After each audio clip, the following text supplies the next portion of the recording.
வணக்கம். இது தாத்தா பாட்டி லைஃப் ஸ்டைல். இன்றைக்கி என்ன பார்க்க போகிறோன்னா, இன்றைக்கி பாக்கியலட்சுமி பார்க்க போகிறோம்.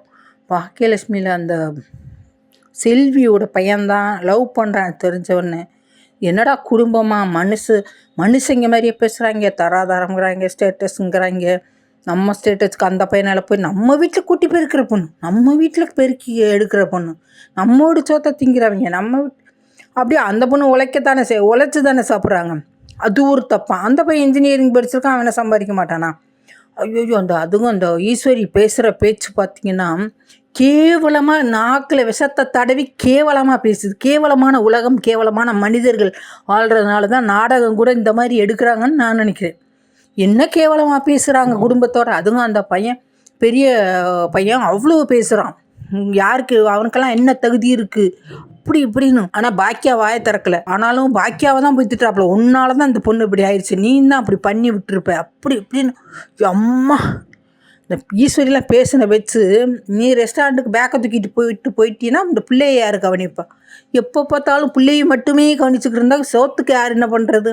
அதான் இப்போ சின்ன பேரன் கேட்குறான். அவங்க காலேஜுக்கு சேர்த்து விட்டு எல்லாம் பண்ணாங்களே, அதுக்கெல்லாம் காசுக்கு எங்கேயே பாட்டி போகிறது அப்படின்னு. அப்போ சொன்னோன்னா சரி விடுறா அப்படிங்குது. அப்புறம் அந்த பையனையும் திட்டுது, எலியிலையும் திட்டுது.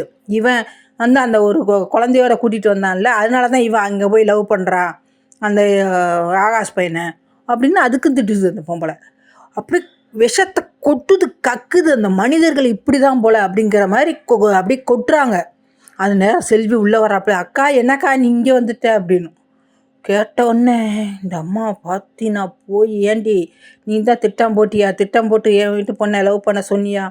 எங்கள் வீட்டு சோத்தை தின்னுட்டு எங்களுக்கே துரோகம் பண்ணுறீங்களா? அதுவா இதுவான்னு அந்த பாவம் செல்வி என்னன்னு புரியாமல் அழுகுது, நிற்கிது. அக்கா அப்படின்னா முடியாது, எங்கெல்லாம் போகக்கூடாது, இங்கே வரவே கூடாது, இந்த பக்கம் வந்தேன்னு தொலைச்சிருவோம், உன் பையனை விட்டு இப்படி பண்ண விட்டுட்டியா, லவ் பண்ண விட்டுட்டியா? அப்படியா? மனிதர்கள் மாதிரியே இல்லை. யாராக இருந்தானே அவனும் ஒரு மனுஷன் தானே, அவனும் படிச்சிருக்கான், சம்பாதிப்பான் தானே. என்ன கெட்ட என்ன பிடிச்ச கேவலமான மனிதர்கள். இந்த மனிதர்கள் இப்படி தான் நிஜ வாழ்க்கையில் இருக்காங்க. அதுதானே நாடகமாக எடுக்கிறாங்க, அதுதான் உண்மை. அப்படியே போயிருக்கு செல்வி ரோடெல்லாம் அழுதுகிட்டு போய் அந்த பையனை வர வச்சு அடின்னு அடிக்குது. அங்கே அந்த பொண்ணை ஏன்டா போய் லவ் பண்ண அப்படின்னு அந்த பையன் அழுதுகிட்டே நிற்கிறான். அதோட முடிஞ்சிச்சு. நாளைக்கு என்னன்றதை நாளைக்கு வராது, அன்னைக்கு பார்க்கலாம்.